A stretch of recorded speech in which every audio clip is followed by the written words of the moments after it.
മുഴുവൻ ജനാധിപത്യ വിശ്വാസികളുടെയും ഉത്തരവാദിത്വമാണ്. ഇതൊരു ഭരണഘടനാ പ്രശ്നമാണ്. ഒരു ജനാധിപത്യത്തിന്റെ സൗന്ദര്യം ഈ പറയുന്ന പ്രതിപക്ഷത്തിന്റെ ശബ്ദമാണ്. കോൺഗ്രസ് ഇല്ലാത്ത ഭാരതം ഉണ്ടാക്കണമെന്നാണ് RSS പറഞ്ഞുകൊണ്ടിരിക്കുന്നത്. എന്നാൽ നമ്മൾ പറയുന്നത് എന്താ? എല്ലാ പാർട്ടികളും ഈ രാജ്യത്തുണ്ടാവണം.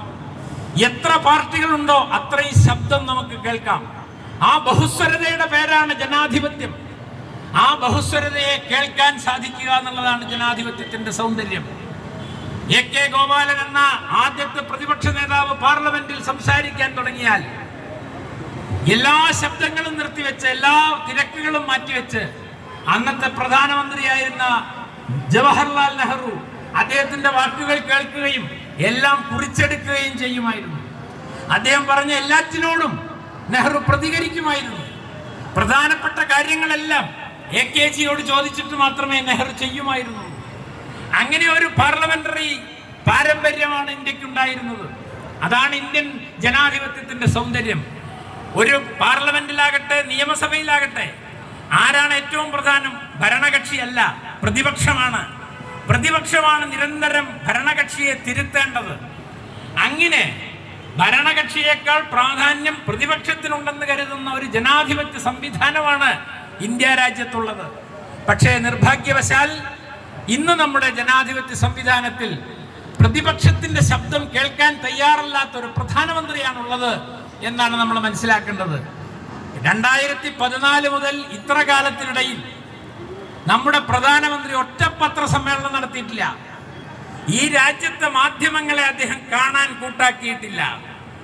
മാധ്യമങ്ങൾ എന്ന് പറഞ്ഞാൽ ജനാധിപത്യത്തിന്റെ 4ാം തൂണ് എന്നാണ് നമ്മൾ പറയാ. അത് അവരോട് പറയാന്ന് പറഞ്ഞാൽ ജനങ്ങളോട് പറയുക എന്നാണ് അർത്ഥം. അവരുടെ ചോദ്യങ്ങൾക്ക് മറുപടി പറയാന്ന് പറഞ്ഞാൽ ജനങ്ങളുടെ ചോദ്യങ്ങൾക്ക് നിങ്ങൾ മറുപടി പറയുന്നു അർത്ഥം. അങ്ങനെ മാധ്യമങ്ങളുടെ ധർമ്മം നിർവഹിക്കാൻ പോലും ഈ പ്രധാനമന്ത്രി അനുവദിക്കുന്നില്ല.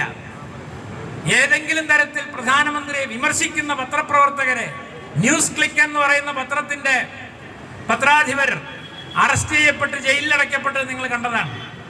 അങ്ങനെ ബദൽ മാധ്യമ പ്രവർത്തനം നടത്തുന്ന മുഴുവൻ ആളുകളെയും ഇല്ലായ്മ ചെയ്തുകൊണ്ടാണ് ഈ രാജ്യത്ത് നിന്നൊരു ഭരണ സംവിധാനം നിലനിൽക്കുന്നത്.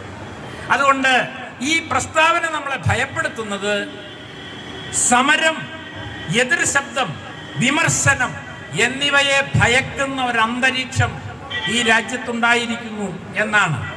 അതുകൊണ്ട് നമ്മളിങ്ങനെ അങ്ങാടിയിൽ വെച്ച് ഈ കാര്യങ്ങളൊക്കെ സംസാരിക്കുന്നത് ഇനി എത്ര കാലം ചെയ്യാൻ കഴിയും എന്നതിനെ പറ്റിയുള്ള ഭയമാണ് വാസ്തവത്തിൽ നമുക്കിപ്പോൾ ഉണ്ടാകേണ്ടത്. നമ്മൾ സംസാരിക്കുന്നത് യഥാർത്ഥത്തിൽ ജനാധിപത്യത്തിന്റെ സംരക്ഷണത്തിന് വേണ്ടിയാണ്, ഭരണഘടനയുടെ സംരക്ഷണത്തിന് വേണ്ടിയാണ്. കാരണം ഞാൻ തുടക്കത്തിൽ പറഞ്ഞ പോലെ ആ ഭരണഘടനയാണ് എനിക്ക് സഞ്ചരിക്കാനുള്ള സ്വാതന്ത്ര്യം തന്നത്, എനിക്ക് തൊഴിലെടുക്കാനുള്ള സ്വാതന്ത്ര്യം തന്നത്, എനിക്ക് പഠിക്കാനുള്ള അവസരം നൽകിയത്. ഇതെല്ലാം ഭരണഘടനയാണ് എനിക്ക് നൽകിയത്. ആ ഭരണഘടനയെ സംരക്ഷിക്കാൻ നാം ഓരോരുത്തരും ബാധ്യസ്ഥരാണ്. ഇന്ത്യയിലെ ഓരോ പൗരരും ഈ ഭരണഘടനയെ സംരക്ഷിക്കാൻ ബാധ്യസ്ഥരാണ്. ഭരണഘടനാ ലംഘനമാണ് ഈ നടന്ന പ്രസ്താവന. ഭരണഘടനാ ലംഘനമാണ് ഓരോ ദിവസവും ഈ രാജ്യത്ത് നടന്നുകൊണ്ടിരിക്കുന്നത്. ഞാനൊരു സർവകലാശാലയിൽ ജോലി ചെയ്യുന്ന അധ്യാപകനാണ്. ഇന്ന് സർവകലാശാലകൾ ഭരിക്കുന്നത് ഗവർണർമാരാണ്. അങ്ങനെ ഒരു സംവിധാനം ഇതുവരെ ഉണ്ടായിരുന്നില്ല. ഗവർണർമാർ എന്ന് പറയുന്നത് അതൊരു പദവി മാത്രമാണ്. എന്നാൽ അതിനൊരു രാഷ്ട്രീയ പദവിയാക്കി മാറ്റുകയും ഒരു ഗവർണറുടെ അധികാര പരിധിക്ക് അപ്പുറത്ത് സർവകലാശാലകളുടെ ദൈനംദിന പ്രവർത്തനങ്ങളിൽ, ഭരണകാര്യങ്ങളിൽ നേരിട്ടിടപെടുന്നതാണ് നാം കണ്ടുകൊണ്ടിരിക്കുന്നത്. ഈ സാഹചര്യത്തിലാണ് ഭരണഘടനാ ലംഘനം എന്നത് നമ്മുടെ നിത്യജീവിതത്തിലെ സംഭവമായിരിക്കുക. അതുകൊണ്ട് ഗവർണറും മുഖ്യമന്ത്രിയും തമ്മിലുള്ള തർക്കം ഒരു മൂപ്പിളമ തർക്കമല്ല. അത് വാസ്തവത്തിൽ ഭരണഘടനാ ലംഘനം നടത്തുന്നവരും ഭരണഘടനയെ സംരക്ഷിക്കണമെന്ന് ആഗ്രഹിക്കുന്നവരും തമ്മിലുള്ള തർക്കമാണ് എന്ന് മനസ്സിലാക്കാൻ പൗരരായ നമുക്ക് ബാധ്യതയുണ്ട്, നിങ്ങളുടെ രാഷ്ട്രീയം ഏതായാലും. അതുകൊണ്ട് നാം ഇന്ന് കടന്നു പോകുന്നത് അതീവ ഗുരുതരമായ ഒരു ഭരണഘടനാ പ്രതിസന്ധിയിലൂടെയാണ്. കേരളം ഭരിക്കുന്നത് ഞങ്ങളുടെ ഗവൺമെന്റ് അല്ല, ഞങ്ങളുടെ പാർട്ടിക്കാരല്ല എന്നതുകൊണ്ട്, ഡബിൾ എഞ്ചിൻ ഗവൺമെന്റ് അല്ല ഇവിടെ ഉള്ളത് എന്നതുകൊണ്ട് നമുക്ക് ഫണ്ട് നിഷേധിക്കുന്നത്, നമുക്ക് ആവശ്യമായ നമ്മുടെ വിഭവങ്ങൾ നിഷേധിക്കുന്നത്, വികസനം നിഷേധിക്കുന്നത് ഫെഡറൽ തത്വങ്ങൾക്കെതിരാണ്. അതെല്ലാവരും ചോദ്യം ചെയ്യേണ്ടതാണ്, രാഷ്ട്രീയ കക്ഷി ഭേദമന്യേ. ആ തരത്തിലുള്ള ഒരു ഐക്യം കേന്ദ്രത്തിന്റെ ഈ ഭരണഘടനയെ അട്ടിമറിക്കുന്ന നീക്കങ്ങൾക്കെതിരെയുള്ള ഒരു ഐക്യം വാസ്തവത്തിൽ നമ്മുടെ രാജ്യത്ത് ഉണ്ടാക്കിക്കൊണ്ടുവരേണ്ടതാണ് എന്നാണ് ഞാൻ പറഞ്ഞതിന്റെ ചുരുക്കം.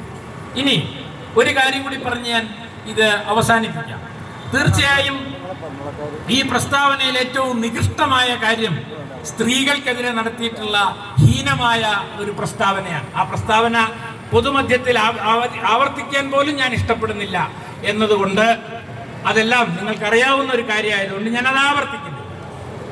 എന്താണ് യഥാർത്ഥത്തിൽ RSS എന്ന് മനസ്സിലാക്കിയാലേ ഈ പ്രസ്താവനയുടെ ഉത്ഭവം എവിടെയാണെന്ന് മനസ്സിലാവും.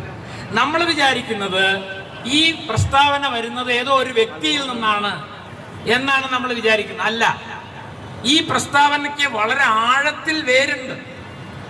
അതെവിടുന്ന് ആരംഭിക്കുന്നു എന്ന് ചോദിച്ചാൽ ഇന്ത്യൻ ദേശീയ പ്രസ്ഥാനത്തിന്റെ ചരിത്രം പരിശോധിച്ചാൽ നിങ്ങൾക്ക് മനസ്സിലാവും.